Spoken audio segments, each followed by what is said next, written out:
Mereka sebenarnya tak pernah berharap kamu menyadari hal ini. Bukan karena kamu tak layak mengetahuinya, melainkan karena saat kesadaran itu terbangun, dunia yang selama ini kamu kenal akan mulai retak. Perlahan, namun tak terelakkan. Pengetahuan ini bukan milik mereka yang hanya hidup untuk bertahan. Ia adalah warisan sunyi bagi jiwa-jiwa yang berani terjaga dari hipnosis massal dan memilih hidup dengan kesadaran penuh. Di antara sekian banyak kebijaksanaan spiritual yang terkubur oleh zaman dan dilupakan oleh budaya, ada satu rahasia yang dijaga paling rapat: energi seksual. Bukan sebagaimana ia dipahami secara dangkal dan konsumtif oleh dunia modern, melainkan dalam maknanya yang terdalam, sebagai bahan bakar suci kesadaran, sebagai jalan pulang menuju keutuhan jiwa. Taoisme, ajaran kuno dari timur yang lembut, dalam, dan tak lekang oleh waktu, menyimpan kunci ini. Ia tak berteriak, ia berbisik. Ia tak memaksa, melainkan mengundang. Dan hanya mereka yang mendengarkan dengan mata batin terbuka yang akan menemukannya. Jika kamu masih meyakini bahwa tubuh hanyalah sekumpulan daging dan seks tak lebih dari kesenangan sesaat, maka pesan ini mungkin bukan untukmu. Namun, bila di dalam hatimu ada suara kecil yang selalu tahu bahwa ada sesuatu yang lebih, sesuatu yang lama dikaburkan dari pemahaman manusia, barangkali inilah saatnya kamu mendekat pada kebenaran yang telah lama menantimu. Sebab kekuatan yang selama ini tersembunyi itu sejatinya berada di dalam dirimu sendiri. Energi seksual bukan sekedar dorongan naluriah atau mekanisme biologis.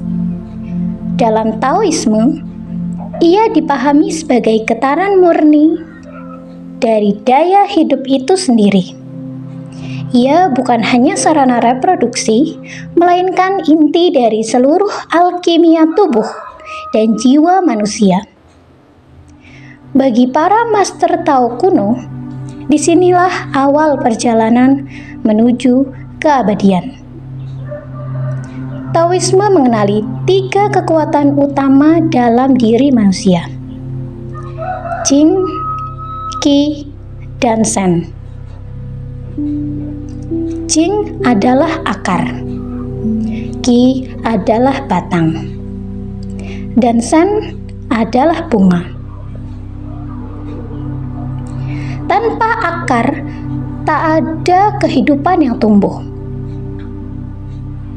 Jing, esensi hidup, adalah fondasi biologis sekaligus spiritual dari keberadaan manusia. Ia terutama tersimpan dalam organ reproduksi sebagai warisan energi ayah dan ibu, diturunkan dari generasi ke generasi laksana pusaka darah para leluhur. Dalam pandangan Tao, Jing adalah sumber kehidupan sekaligus kematian. Ia dapat memperkuat vitalitas atau bila disia-siakan mempercepat kehancuran diri. Energi seksual adalah ekspresi langsung dari Jing.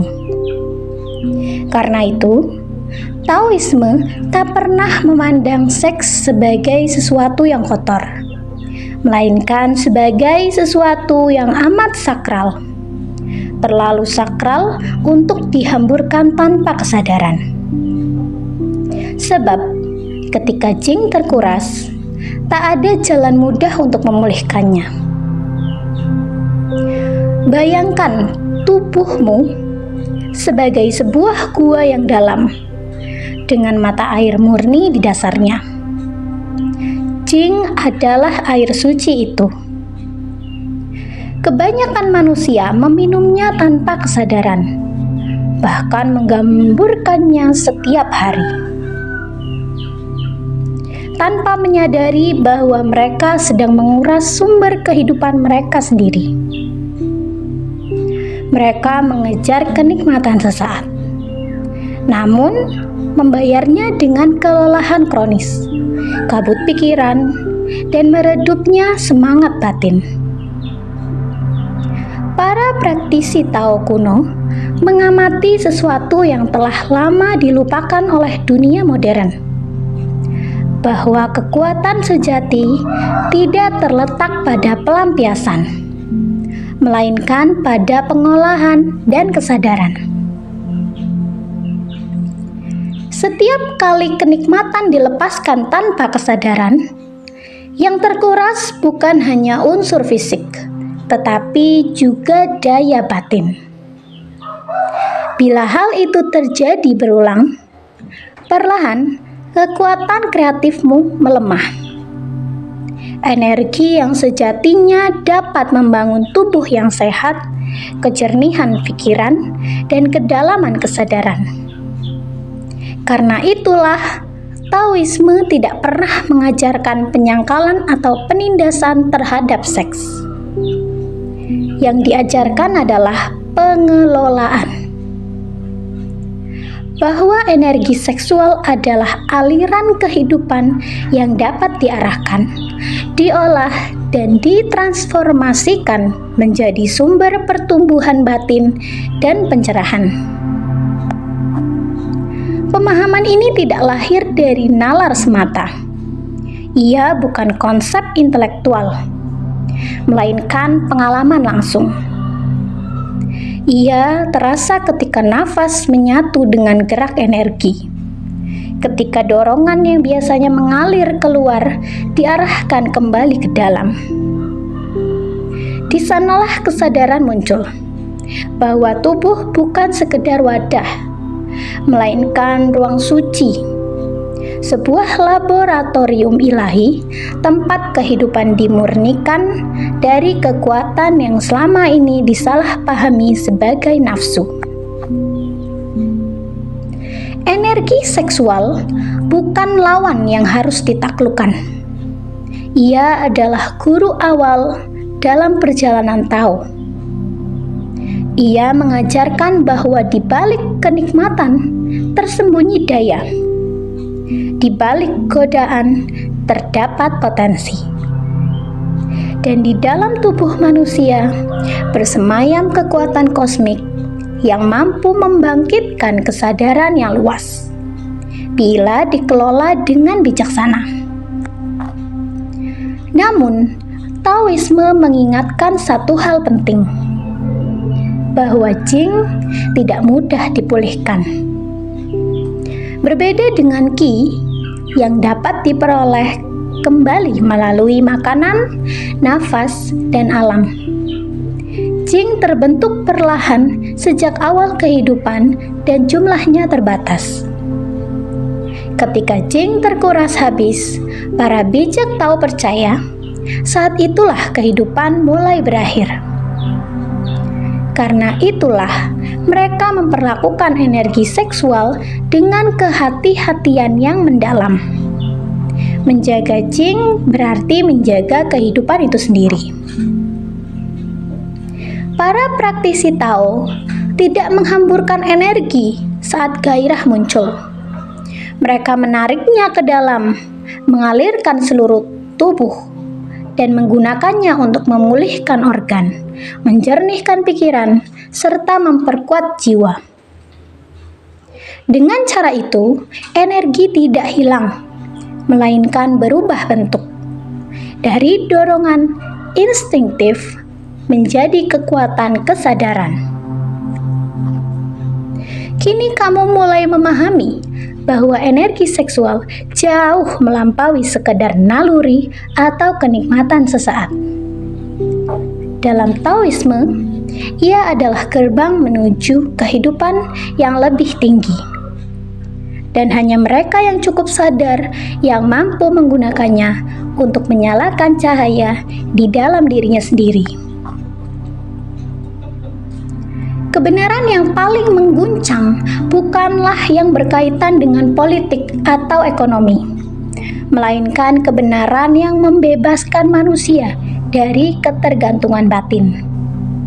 Kebenaran tentang kekuatan sejati yang sesungguhnya berdiam di dalam diri manusia itu sendiri.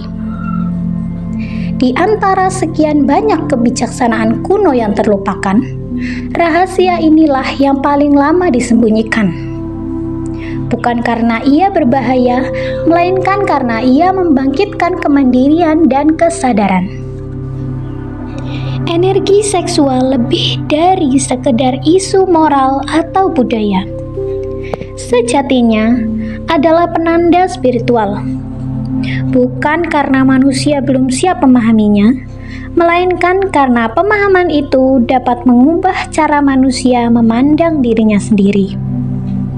Bayangkan, jika sejak kecil seseorang diajari bahwa tubuhnya bukan beban, melainkan pusat kekuatan batin, bahwa energi yang muncul saat ada ketertarikan, sentuhan, atau kerinduan bukan sesuatu yang harus ditekan atau dihamburkan, tetapi dapat diarahkan untuk membangun kejernihan, kekuatan, dan kedewasaan batin.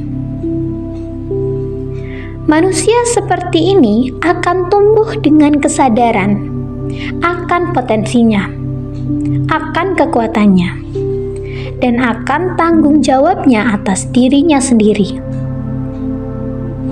Sejarah peradaban menunjukkan bahwa ajaran yang memberi manusia akses langsung pada kekuatan batinnya seringkali dipandang mengganggu tatanan yang mapan.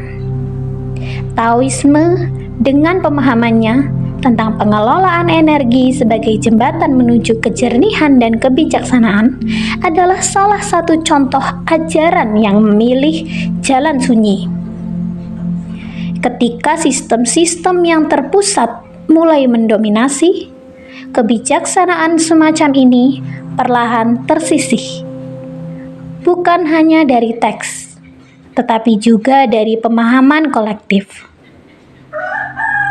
Tubuh manusia dipersempit maknanya, dan energi direduksi menjadi sesuatu yang memalukan, kotor, atau sekedar hiburan tanpa makna. Padahal dalam pandangan Tao kuno, tubuh manusia adalah alat spiritual yang sangat halus, bukan sumber dosa, melainkan ruang kesadaran.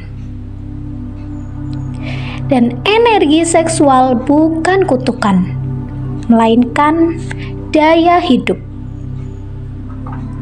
Ketika ia dipahami dan dikelola dengan bijak, ia membantu memusatkan pikiran, menyehatkan tubuh, dan menumbuhkan kejernihan batin yang tak bisa diberikan oleh ajaran yang hanya berhenti pada kata-kata.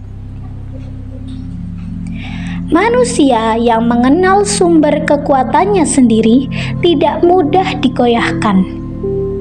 Ia tidak mudah terjebak oleh citra, ilusi, atau pelarian sesaat. Ia terus-menerus mencari pengakuan di luar dirinya, karena ia telah menemukan pusat ketenangan di dalam. Kesadarannya membuatnya lebih hadir, lebih bertanggung jawab, dan lebih utuh. Bayangkan generasi muda yang sejak dini diajak memahami tubuhnya dan bukan malah membencinya, yang diajari mengolah dorongan, bukan menekannya, yang belajar mengubah energi menjadi fokus, disiplin, dan kasih yang meluas. Individu seperti ini tidak mudah dikuasai oleh ketakutan, tidak mudah terseret arus penilaian sosial, dan tidak mudah kehilangan arah karena ia tahu, dan kesadaran itu membuatnya tegak. Teknik pertama adalah pernafasan mikrokosmik, dikenal sebagai mikrokosmik orbit. Tubuh dipahami sebagai aliran energi yang bergerak dari dasar tulang belakang menuju puncak kepala, lalu turun kembali ke pusat bawah. Ini bukan sekedar imajinasi simbolik, melainkan jalur energi nyata dalam praktik Tao. Energi seksual yang biasanya terakumulasi di area genital diarahkan naik melewati tulang belakang melalui titik-titik energi utama, perineum, tulang ekor, jantung, tenggorokan, hingga pusat di antara alis, lalu kembali turun melalui bagian depan tubuh. Praktik ini menata ulang pola pikir, menenangkan emosi, dan membuka potensi kesadaran yang lebih luas. Sebagian menyamakannya dengan kebangkitan Kundalini, namun Taoisme menjalankannya secara sistematis dan berbasis pengalaman tubuh. Kuncinya adalah nafas, fokus, dan kesadaran penuh. Saat menarik nafas, energi diarahkan naik. Saat menghembuskan, ia diturunkan kembali dengan lembut, tanpa ambisi, tanpa paksaan. Perlahan, aliran itu terasa. Pikiran menjadi jernih, kecemasan mereda, dan fokus menguat. Teknik kedua adalah transformasi Jing menjadi Qi dan Shen. Setiap energi seksual yang dihasilkan, baik oleh pria maupun wanita, adalah bahan mentah penciptaan. Bukan hanya untuk melahirkan kehidupan baru, tetapi untuk membentuk versi baru dalam dirimu sendiri. Jing adalah fondasi kehidupan. Ketika ia tidak dihamburkan melalui orgasme impulsif atau ejakulasi tanpa kesadaran, energi ini dapat diolah dan disuling. Dengan perhatian ke dalam, latihan nafas, postur yang tepat, serta kedewasaan dalam mengelola dorongan, energi tersebut bertransformasi. Inilah sebabnya banyak praktisi Tao tampak lebih stabil, awet muda, dan memiliki kehadiran yang kuat. Bukan karena mereka menolak seks, melainkan karena mereka mengubahnya menjadi kesadaran. Shen sebagai bentuk energi tertinggi melahirkan ketenangan batin, kejernihan berpikir, dan kebijaksanaan dalam bertindak. Kamu tidak hanya menjadi kuat, kamu menjadi lebih sadar. Teknik ketiga adalah meditasi dan kesadaran dalam ejakulasi. Inilah bagian yang sering disalahpahami. Taoisme tidak melarang seks. Yang diajarkan adalah kesadaran di dalamnya. Kontrol ejakulasi bukan tentang menahan hingga menderita, melainkan memahami ritme energi tubuh dan tahu kapan energi perlu disimpan. Dalam Taoisme, ejakulasi disebut sebagai kematian kecil.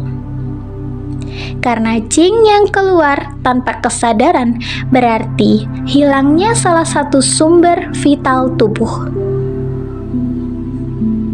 Namun ketika seseorang mampu menikmati hubungan intim tanpa kehilangan energi, mengalami kenikmatan tanpa pengurasan, ia memasuki dimensi seksualitas yang sama sekali berbeda. Seks dapat menjadi meditasi. Ia bisa menjadi arus kekuatan spiritual ketika dijalani dengan kesadaran. Praktiknya bukan sekedar pada gerak tubuh, tetapi pada nafas yang diperlambat dan diperdalam, pada kontraksi lembut otot dasar panggul, dan terutama pada perhatian yang tidak terjebak pada sensasi semata, melainkan diarahkan ke pusat-pusat energi di dalam tubuh. Yang paling menentukan adalah pergeseran niat dari mengejar puncak kenikmatan menuju membiarkan kesadaran mengalir. Dalam tahap yang lebih matang, praktik ini berkembang menjadi apa yang dikenal sebagai dual cultivation, latihan batin bersama pasangan. Di sini, energi tidak sekedar dipertukarkan, tetapi diangkat bersama-sama. Banyak orang mengira ajaran ini hanya bertujuan untuk menjaga vitalitas, meningkatkan performa, atau mempertahankan tenaga. Padahal itu hanyalah efek samping. Tujuan sejatinya adalah perubahan batin. Karena ketika seseorang mampu mengolah energi seksualnya, ia perlahan belajar mengelola emosinya, menata pikirannya, dan pada akhirnya mengarahkan jalan hidupnya sendiri. Pengetahuan ini tidak disamarkan karena bahaya bagi tubuh, melainkan karena berbahaya bagi sistem yang diuntungkan oleh manusia yang lemah dan tercerai dari dirinya sendiri.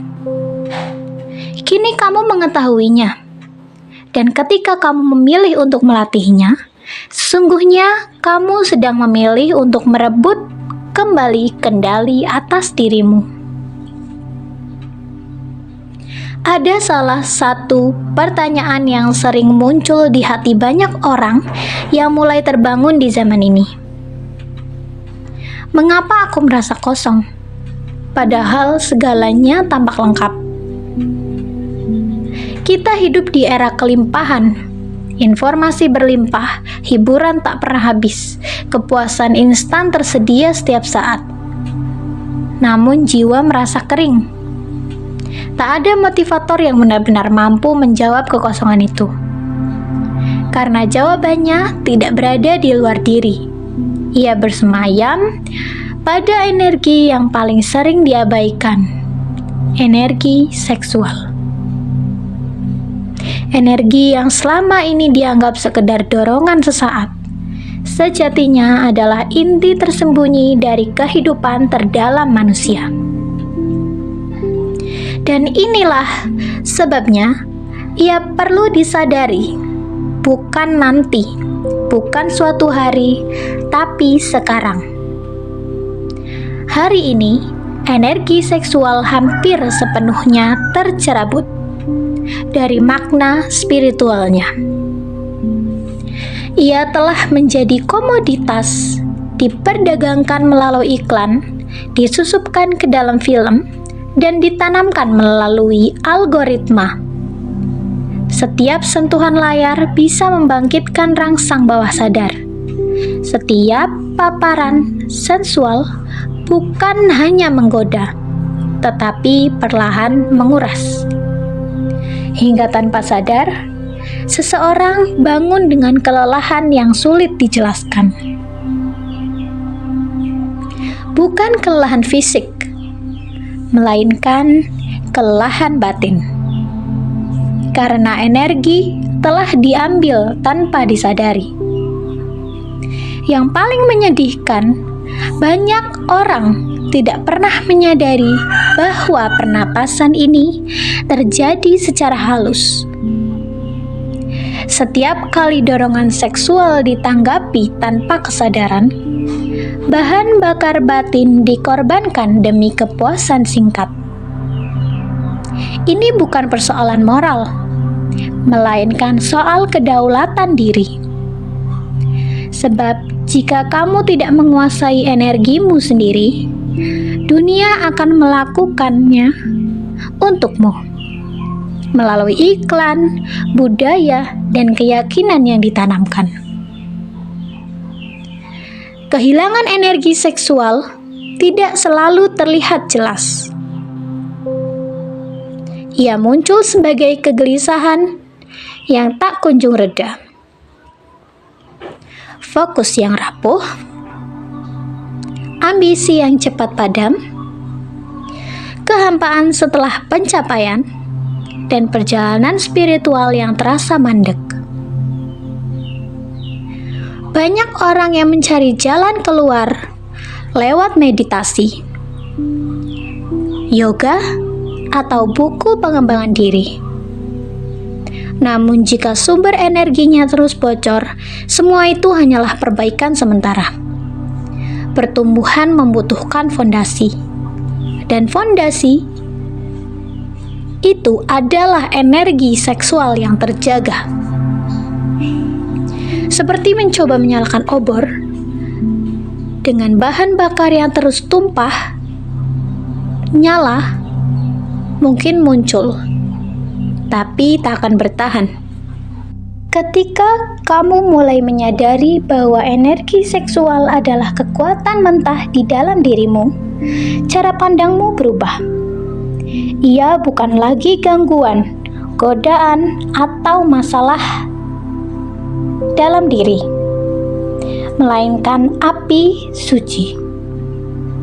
Dan seperti semua api, ia bisa digunakan untuk dua hal: menerangi jalan atau membakar diri sendiri. Di dunia yang dipenuhi distraksi, kesadaran seksual bukan sekedar pelindung, melainkan alat evolusi. Saat orang lain mengejar pengakuan di luar, kamu bisa berdiri di pusat dirimu sendiri, tenang, mantap, dan tak mudah goyah. Inilah inti spiritualitas Tao yang terlupakan. Tubuh bukanlah penjara jiwa, melainkan gerbang menuju kesadaran yang lebih tinggi. Dan energi seksual adalah kunci pertamanya. Lalu, mengapa ajaran ini terasa begitu relevan sekarang? Karena hidup kita di tengah krisis perhatian, krisis makna, dan keterputusan dari diri sendiri. Setiap hari kita didorong untuk keluar dari tubuh, berpikir lebih cepat, bekerja lebih keras, tampil lebih menarik. Namun, kapan terakhir kali seseorang mengajakmu kembali masuk ke dalam tubuhmu sendiri? Merasakan kembali arus energi yang selama ini terlupakan. Itulah hal yang hampir tak pernah terjadi. Bukan karena mustahil, melainkan karena tak ada kepentingan yang diuntungkan dari manusia yang menyadari kekuatannya sendiri. Seseorang yang terbangun adalah ancaman bagi sistem.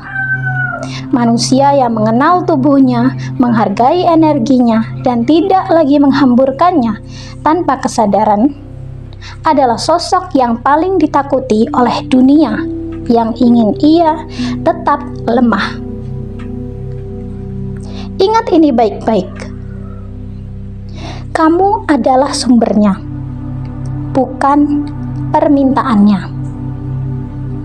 Banyak orang menghabiskan hidup mencari kekuatan di luar diri, dari motivasi, afirmasi, pasangan, atau guru spiritual. Namun Taoisme mengajarkan sesuatu yang jauh lebih sunyi dan mendalam. Kekuatan tidak pernah diberikan, ia dibangkitkan dari dalam. Dan yang membangkitkannya bukan mantra atau doktrin, melalui dirimu sendiri, melalui kesadaranmu terhadap energi seksualmu sendiri. Saat kamu mulai menghormatinya, hasrat tidak lagi menguasaimu. Sebaliknya, kamu mulai melihat siapa dirimu di balik hasrat itu. Kamu menyadari bahwa kamu bukan sekedar manusia yang terus menginginkan, melainkan makhluk spiritual yang sedang mengingat jati dirinya. Dan jika kamu mendengar ini sekarang, itu bukan kebetulan. Ada bagian dalam dirimu yang mulai terjaga. Bagian yang sudah lama tahu. Kamu tidak diciptakan untuk menjadi budak dorongan. Kamu diciptakan untuk menjadi pengelola energi. Dan energi seksual adalah latihan pertamamu. Ia bukan sesuatu yang harus ditakuti atau ditekan, tetapi dikenali, dimurnikan, dan diarahkan dengan sadar. Bukan nanti, sekarang, karena dunia akan terus berjalan tanpa menunggumu. Sementara jiwamu telah menunggu terlalu lama. Ini bukan tentang menolak seks. Ini tentang menguasainya.